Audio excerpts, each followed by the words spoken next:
Hello bench வியூவர்ஸ்க்கு வணக்கம். நான் உங்கள் திருமுருகன். இவர் நம்ம நடராஜ். இன்னைக்கு நம்ம என்ன பார்க்க போறோம்னா, வழக்கம் போல தான் டெய்லி இதுக்கு சொல்லிட்டு இருக்க உள்ளூர் சினிமாலேருந்து ஆரம்பிச்சு உலக சினிமா வரைக்கும் எல்லா செய்திகளும் கொண்டு வந்து மக்களுக்கு சொல்றதுக்கு நம்ம வெயிட் பண்ணிட்டு இருக்கோம். போயிடலாமா?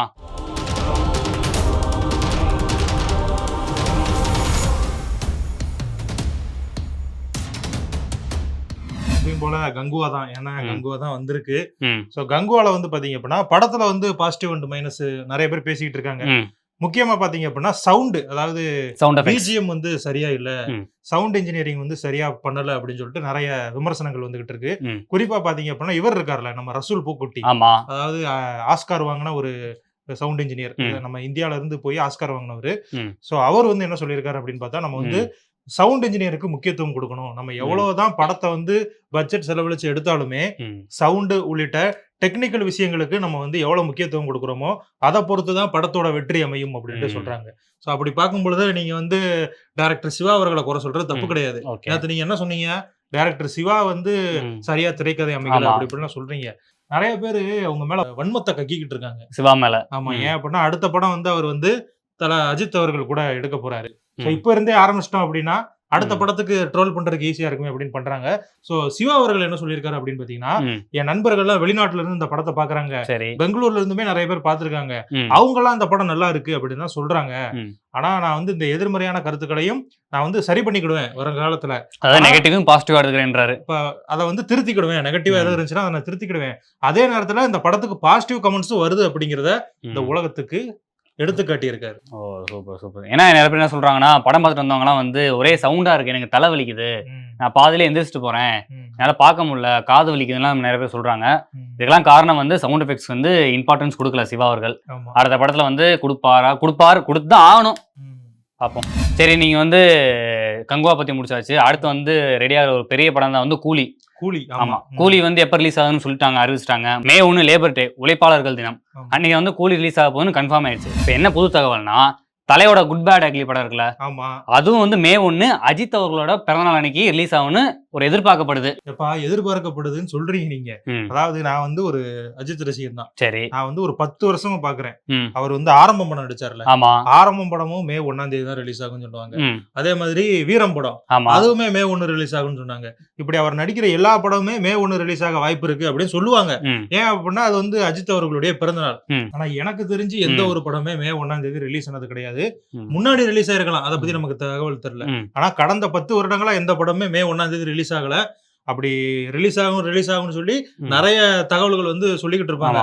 குறிப்பா பாத்தீங்கன்னா இந்த ஒரு சில பேச்சு அப்படின்னு சொல்லிட்டு யூடியூப் சேனல் இருக்குல்ல, அவங்க வந்து வேற எந்த அப்டேட் கிடைக்கலன்னா மே 1ஆம் தேதி அஜித் படம் வருது அப்படிங்கிற மாதிரி விடாமுயற்சி எடுத்துருவாங்க. ஆமா, இந்த மாதிரிதான் போய்கிட்டு இருக்கு. அதனால நம்ம வந்து இதை நம்ப வேண்டாம். கூலி திரைப்படம் வருதா அப்படிங்கிறதே ஒரு டவுட் தான். ஏன் அப்படின்னா சன் பிக்சர்ஸ் வந்து அவங்க வந்து ஒரு படம் எடுக்கிறாங்க அப்படின்னா முழுசா பார்த்துட்டு அந்த படத்துல ஏதாவது குறை இருக்கு அப்படின்னா அதை பேட்ச் ஒர்க் எல்லாம் பண்ணிட்டு தான் ரிலீஸ் பண்ணுவாங்க.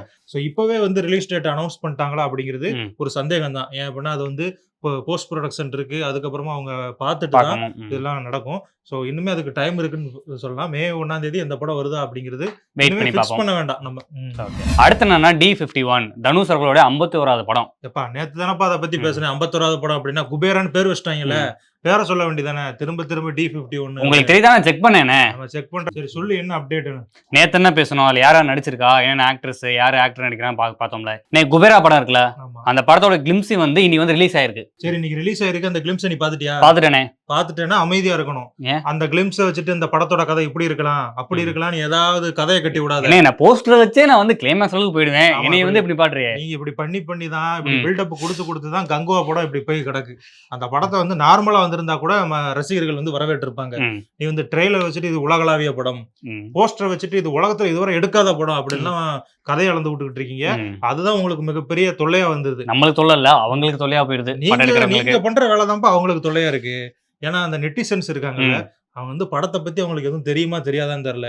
ஆனா உருட்டுன்னு உருட்டி இந்த படத்தோட கதை இதுதான், இந்த படத்தோட கதை இதுதான்னு நீங்களா அவங்க மனசுக்குள்ள தோன்றதை சொல்லிக்கிட்டு இருக்கீங்க.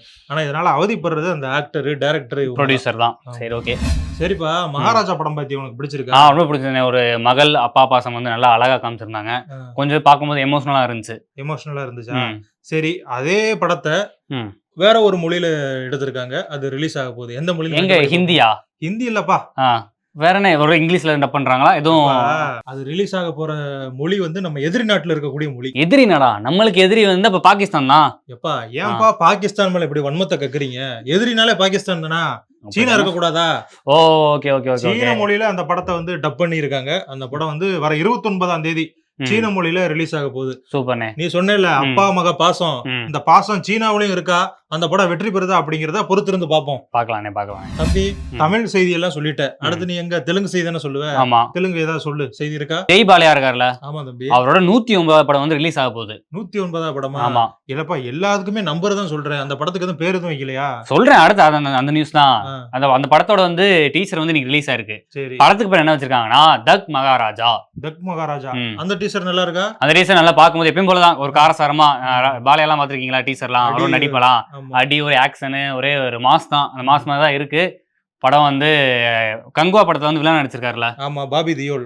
அவர் தான் வந்து இந்த படத்துக்கு வந்து வில்லன் நடிச்சிருக்காரு. என்னப்பா பாலையா வர்சஸ் பாபி டியோல். ஆமா, எல்லா படத்துக்கும் அவரே வில்லனா போட்டா எப்படி? ஏற்கனவே பார்த்தா விஜய் படத்துக்கு அவர் தான் வில்லங்கிறாங்க, தொடர்ந்து அவரே போட்டுக்கிட்டு இருக்காங்க. பாப்போம். அந்த அளவுக்கு மாசான வில்லனா அவர் இருக்காரு. கோட் பட நடிகைக்கு திருமணம். கோட் படமா? கோட் படத்துல வந்து ஸ்னேகாக்கு ஆல்ரெடி கல்யாணம் ஆயிடுச்சு. அப்போ ஒரு பாட்டுக்கு வந்து ஆனாங்களே திரிஷாக்கு கல்யாணமா? எப்பா திரிஷாக்கு கல்யாணம் இல்ல, அவங்க வந்து ஒரு பாட்டுக்கு தானே ஆடி இருக்காங்க. ஆமா, அது நடிகை தானே? அப்படிலாம் கிடையாது. அந்த படத்துல ஹீரோயின், ஒரிஜினல் ஹீரோயின் யாரு? Original heroine Sneha. மீனாட்சி சௌத்ரிப்பா? ஓ ஆமா ஆமா, அந்த கழுத்தெல்லாம் அறுத்துருவாங்களே. ஆமா, பிரபுதேவா வந்து கழுத்து எடுத்துட்டு போயிடுவாரு. ஆமா, மீனாட்சி சௌத்ரி வந்து தெலுங்குல தான் முதல்ல அறிமுகமானாங்க. அதுக்கப்புறம் பாத்தீங்கன்னா தமிழ்ல கொலை அப்படிங்கிற படத்துல நடிச்சிருக்காங்க. அதுக்கப்புறமா சிங்கப்பூர் சலூனு, சமீபத்துல வந்து லக்கி பாஸ்கர், இந்த படங்கள் நடிச்சிருக்காங்க. மிகப்பெரிய அளவுல வெற்றி அடைஞ்சிருக்கு. அவங்க இப்ப வந்து நம்பர் 1 நடிகையா இருக்காங்க. சோ இப்படி இருக்கக்கூடிய சூழ்நிலையில தெலுங்கு நடிகரான சுசாந்த் அப்படிங்கிறவருக்கு இவங்களுக்கும் காதல் வளர்ந்திருக்கு. சுசாந்தா? யார் அந்த சுசாந்த்? அலா வைகுந்த புறம்புலுன்னு ஒரு படம். ஆமா, அல்லு அர்ஜுன் படம். அதுல வந்து பாத்தீங்கன்னா 2 குழந்தைங்க இருப்பாங்க. ஆமா, அதாவது ஜெயராமுக்கு ஒரு குழந்தை பிறக்கும். ஆமா, அதே மாதிரி இன்னொருத்தர் இருப்பார்ல கணக்கு பிள்ளையா, அவருக்கு ஒரு குழந்தை பிறக்கும். ஆமா, அந்த ஸ்வாப் நடந்துரும். அவர் செகண்ட் ஹீரோ, அதாவது ஆலா வைகுந்தபுரத்தோட செகண்ட் ஹீரோக்கு வந்து மீனாட்சி சௌத்ரிக்கும் அவங்களுக்கு கல்யாணம் ஆக போகுது. ஆமாப்பா, சூப்பர். சோ அவங்க 2 பேரும் தான் படப்பிடிப்புல அவங்களுக்கு காதல் மலர்ந்திருக்கு. அவங்களோட திருமணம் விரைவில் நடைபெற போகுது. சோ அவங்களும் திருமண வாழ்க்கை சிறப்பா அமைய நம்ம எல்லோ பெஞ்ச் சார்பா வாழ்த்துக்களை தெரிவிச்சுக்கலாம். சினிமாவுக்காக ஒரு ஷோவே நடத்துறோம். ஆமா, இந்த அளவுக்கு ஒரு மிகப்பெரிய துறையா இருக்கு சினிமா துறை அப்படின்னா, அதுல வந்து யாரு நம்பர் 1 அப்படிங்கிற ஒரு போட்டி இருக்கும்ல. எந்த விஷயத்துல? சம்பளத்துலதான். சம்பளத்துல யாரு? சம்பளத்துல தானப்பா. பாலிவுட் தான் ஷாருக் கான் தான் இருப்பாரு. எப்பா ஷாருக் கான்லாம் இருந்தாரு ஒரு காலத்துல. சரி, ஆனா அவரை வந்து இப்போ ஒரு தென்னிந்திய நடிகர் வந்து முந்திட்டாரு. ஷாருக் கானே பீட் பண்ணிட்டாரா? அப்பனா நம்ம தமிழ் நடிகரான விஜயா தானே இருக்கும். என்னப்பா தமிழ் நடிகர், இங்கிலீஷ் நடிகர், இப்ப எல்லாருமே பேன் இந்தியா நடிகர் ஆயிட்டாங்க. அப்படி ஒரு பேன் இந்தியா படத்துல நடிச்ச அல்லு அர்ஜுன் தான் இப்ப வந்து எல்லாருமே பீட் பண்ணி நம்பர் 1 இடத்துல இருக்காரு. Okay okay okay. எவ்வளவு சம்பளம் வாங்குறாரு? அவர் வந்து புஷ்பா 2 படம் இருக்குல்ல, அதுக்கு வந்து 300 கோடி சம்பளம் வாங்கியிருக்காரு. அவர் புஷ்பா 2க்கு மட்டும் 300 கோடியா? ஆமா, பாருடா. நம்ம வந்து ஏன்னா மேக்ஸிமம் வந்து இவர் இருக்காருல்ல, யாரு, நம்ம ஷாருக் கான். ஆமா, அவர் நடிக்கிற முக்காவாசி படங்கள் அவர் தான் ப்ரொடியூஸ் பண்றாரு. ஆமா, ரெட் சில்லி அவங்க என்டர்டைன்மெண்ட். சோ அவங்க வந்து வெளியாட்களுக்கு வந்து படம் நடிச்சாதான் சம்பளம் வாங்குவாங்க. அவரோட ப்ரொடக்ஷனே பண்றதுனால சம்பளம் அந்த விவகாரம் வெளியே தெரியல. அதே மாதிரி அடுத்ததா வந்து விஜய் அவர்கள் இருக்காரு. விஜய் அவர்கள் வந்து 200ல இருந்து 250 கோடிக்குள்ள சம்பளம் வாங்குறாரு ஒரு படத்துக்கு. சோ அதுக்கு எல்லாம் இவங்க எல்லாத்தையுமே தாண்டி இருக்கிறது அல்லு அர்ஜுன் தான். அவர் தான் 300 கோடி வாங்குறாரு. அவர் தான் இப்ப டாப், இந்தியாலே நம்பர் 1 நடிகர். அதிக சம்பளம் வாங்கும் முதல் நடிகர் வந்து இப்போதைக்கு அல்லு அர்ஜுன் இருக்காரு. சரிப்பா, அமரன் படம் வந்து மிகப்பெரிய வெற்றி அடைஞ்சிருச்சு. அதை பத்தி நம்ம போன வாரம் உள்ள அதான் பேசணும். இந்த வாரம் எப்படி கங்குவா சிக்கிச்சோ அதே மாதிரி போன வாரம் அமரன் தான் சிக்கி இருந்துச்சு. அதை ஒரு அடிச்சு விட்டாச்சு. ஆனாலுமே சிவகார்த்திகேயன் பத்தி இப்போ ஒரு அப்டேட் வந்திருக்கு. என்ன அப்டேட்? அதாவது அவர் வந்து அதுக்கடுத்து வந்து ஏஆர் முருகதாஸுடைய படத்தில் நடிச்சுக்கிட்டு இருக்கு. ஆமா, சோ அதுக்கப்புறமா இன்னும் 2 படங்கள் கமிட் ஆயிருக்கிறதா கூறப்படுது. அதுல ஒரு படத்தை கார்த்திக் சுப்ராஜ் தான் டைரக்ட் பண்றாராம். அவர் தானே வந்து இப்ப சூர்யா வந்து இயக்கிட்டு இருக்காரு. ஆமா, சூர்யா வந்து கங்குவால வந்து மிக்ஸ்டு ஒப்பீனியன்ஸ் கிடைச்சிருக்கு. சோ அடுத்த படம் வந்து ஹிட் ஆகும் அப்படிங்கிற நம்பிக்கையில அங்க ஒர்க் பண்ணிட்டு இருக்காரு. சோ சூர்யாவை இயக்குனதுக்கு அப்புறமா கார்த்திக் சுப்ராஜ் வந்து எஸ்கே வச்சு ஒரு படம் பண்ண போறாரு. ஆமா, இப்ப பாத்தீங்க அப்படின்னா பெரிய பெரிய இயக்குனர்கள் கூட எஸ்கே வந்து கொலாபரேட் பண்ண ஆரம்பிச்சிட்டாரு. சோ இதுல இருந்தே தெரியுது அவரோட கிராஃப் எந்த அளவுக்கு உயர்ந்துகிட்டே வருது அப்படின்னு. சோ விஜய் அவர்கள் வந்து துப்பாக்கியை கையில கொடுத்தது சரிதான் அப்படின்னு நிரூபிச்சிட்டாருப்பா. எப்படி? அதான் அடுத்தடுத்து ஹிட் ஆகிக்கிட்டே இருக்கு. Okay okay okay. அடுத்த வந்து லைன் அப்ல வந்து படங்கள் நிறைய நிக்குது. ஒரு தமிழ்நாட்டிலே வந்து ஒரு தமிழ் சினிமால ஒரு பிஸியான ஒரு நடிகரை வந்து இப்ப இருந்துட்டு இருக்காரு நம்ம எஸ்கே அவர்கள். சரிண்ணே, இப்ப வந்து நம்ம வந்து ஹீரோஸ் பத்தி நிறைய பேசிட்டோம். அடுத்து வந்து என்ன இன்ஃபர்மேஷன் வந்திருக்குன்னா ஒரு ஹீரோயினை பத்தி வந்திருக்கு. என்ன இன்ஃபர்மேஷன்? நம்ம கீர்த்தி சுரேஷ் இருக்காங்கல்ல, அவங்க சினிமாக்குள்ள வந்து எவ்வளவு நாளா இருக்கும்? சினிமாக்குள்ள வந்து எனக்கு தெரிஞ்சு ஒரு 10 வருஷம் இருக்குமா தம்பி? கரெக்டானே, கிட்டத்தட்ட வந்துட்டீங்க. அவங்க வந்து சினி இண்டஸ்ட்ரிக்குள்ள வந்து 11 வருஷம் கம்ப்ளீட் ஆயிடுச்சு. ஓஹோ, இதுதான் உனக்கு கிடைச்ச இன்ஃபர்மேஷன்? ஆமா, 11 years of Keerthy Suresh. Eleven years 11 years of Keerthy Suresh. Okay, இது வந்து இந்த இன்ஃபர்மேஷன் எங்க இருந்து வந்துச்சு? இதுக்கெல்லாம் வந்து ஒரு 4 பேர் கொண்ட குழு வந்து எனக்கு இப்ப கேமராக்கு பின்னாடி தான் கொடுத்துட்டு இருக்கானுங்க. எப்பா, இது வந்து ட்விட்டருக்கு போனாலே போதும், கீர்த்தி சுரேஷ் ரசிகர்கள் எல்லாம் இருக்காங்க, அவங்க வந்து இது ஒரு ட்ரெண்ட் பண்ணிக்கிட்டு இருக்காங்க. சோ அதுக்குள்ள போனாலே தெரிஞ்சிடும், இது ஏதோ பெரிய சிபிஐ இன்ஃபர்மேஷன் மாதிரி சொல்லிக்கிட்டு இருக்கு. ஏதோ நம்மளால முடிஞ்சது, தெரியாதவங்களுக்கு போய் தெரிஞ்சிச்சுன்னா யூஸ்ஃபுல் தானே. சரி, உனக்கு கீர்த்தி சுரேஷ் நடிச்ச படத்துல எந்த படம் ரொம்ப? எனக்கு என்ன தெரியுமா படம் பிடிக்கும்? எனக்கு வந்து ரஜினி முருகன்ல இருந்து பிடிக்கும். எனக்கு ரஜினி முருகன் ஓ மேல ஒரு கண்ணு, அந்த படத்துல இருந்து ஒரு ஈர்ப்பு. ஓகே, உங்களுக்கு? எனக்கு வந்து மகாநதி படம் பிடிக்கும். சூப்பர், அருமையான. அதே மாதிரி உங்களுக்கு கீர்த்தி சுரேஷ் நடிச்ச படத்துல எந்த படம் பிடிக்கும் அப்படிங்கறத கமெண்ட்ல சொல்லுங்க. அதே மாதிரி இன்னொரு முக்கியமான விஷயம் என்னது, நம்ம நடிகர் பார்த்திபன் இருக்காருல்ல, அவர் இன்னும் நடிகர் மட்டுமா, அவர் தான் இயக்குனராகவும் இருக்காரு, வசனமும் எழுதுவாரு, டைரக்ஷனும் பண்ணியிருக்காரு, கவிதையும் எழுதுவாரு. நல்ல பெண்களை பார்த்தா கவிதையை இன்னும் கொஞ்சம் நல்லா எழுதுவாரு, நல்லா வர்ணிச்சு எழுதுவாரு. அப்படிப்பட்ட ஒரு மிகப்பெரிய கலைஞன். அவருடைய பிறந்த நாள் இன்னைக்கு, அவருக்கும் நம்மளுடைய பிறந்த நாள் வாழ்த்துக்கள். Okay, happy birthday Parthiban sir. தம்பி, ஆரம்பத்துல சொல்றியே உள்ளூர் சினிமால இருந்து உலக சினிமா வரைக்கும் சொல்லுவேன். ஆமா, உலக சினிமாங்கிற ஏதாவது செய்தி வச்சிருக்கியா? இருக்கனே அதெல்லாம் சொல்லாம எங்கேயும் போக மாட்டோம். சரி, உனக்கு முன்ன நான் ஒண்ணு சொல்லிடுறேன், சொல்லுங்க. அதாவது நம்ம எப்படி கங்கோ வந்து மிகப்பெரிய ஹைப்போட ரிலீஸ் ஆச்சோ, ஆமா, அதே மாதிரி தான் ஹாலிவுட்ல ஒரு படம் ரிலீஸ் ஆச்சு, கிளாடியேட்டர் 2.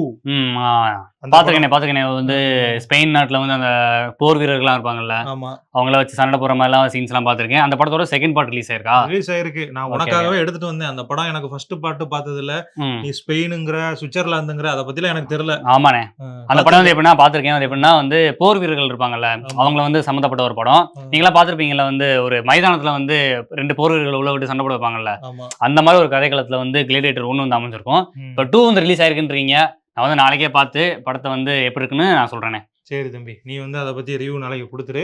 நம்ம என்ன சொல்ல வரோம் அப்படின்னு பாத்தீங்கன்னா, எப்படி நம்ம கங்கோ வந்து உலக சினிமாக்கு போட்டி போடுற விதமா இறக்குனாங்களோ, அதே மாதிரிதான் கிளாடியேட்டர் இறக்குனாங்க. சோ அந்த படமே பாத்தீங்க அப்படின்னா அவங்களுடைய எதிர்பார்ப்புகளை பூர்த்தி பண்ணலான்னு தான் சொல்றாங்க. அப்படியா? ஆமா, அதாவது 1000 கோடி 2000 கோடி மதிப்புல எடுத்த படமே அப்படி இருக்கும் பொழுது, நம்ம தமிழ்ல வந்த ஒரு படைப்பு வந்து எதிர்பார்ப்புகளை பூர்த்தி செய்யாதுங்கிறது பெரிய விஷயம் கிடையாது. அதனால ரொம்ப ஓட்டாதீங்க அந்த டீமை. ஏன்னா அவங்களுமே பெரிய கனவுகளோட தான் படத்தை எடுத்திருப்பாங்க. கொஞ்சம் அதிகமா பேசிட்டாங்க, அவ்வளவுதான். சரி, நீ சொல்லு, நீ என்ன உலக செய்தி வச்சிருக்க? உலக செய்தி என்னன்னா, ஹவு டு ட்ரெயின் டிராகன் படம் பார்த்திருக்கீங்களா? ஒரு அனிமேஷன் சீரிஸ். அனிமேஷன்ல வந்து நிறைய குழந்தைகள் மத்தியில வந்து நிறைய வந்து வரவேற்பு பெற்றுச்சு. சரி, இப்ப அந்த படத்தை என்ன பண்ண போறாங்கன்னா, லைவ் ஆக்ஷன் எடுக்க போறாங்க. அனிமேஷன்ல பார்த்தது உண்மையிலே வந்து ஒரு மனிதர்களை வச்சு ஷூட்டிங் எடுத்து படம் ரிலீஸ் பண்ண போறாங்க. ஏன்பா இதுக்கு முதல்ல லைவ்ல எடுத்துருக்கலாமே? ஏன்னா கதைக்களம் வந்து ஒரு ஃபேண்டசி மாதிரி ஒரு குழந்தைகளுக்காக தான் வந்து படம் தயாரிச்சிருக்காங்க. அந்த படம் நல்லா ஹிட் ஆயிடுச்சு. சரி, நம்ம ஆடியன்ஸுக்கும் வந்து படம் ரீச் ஆகணுன்றதுக்காக லைவ் ஆக்ஷன்ல வந்து இறங்கியிருக்காங்க. ஓஹோ, வந்து அனிமேஷன், ஆமா, கவர்றதுக்காக அந்த படம் எடுத்தாங்க. நல்லா தான் வரவேற்பு இருந்துச்சு, நிறைய குழந்தைங்கள்கிட்ட போய் பேசிருந்துச்சு.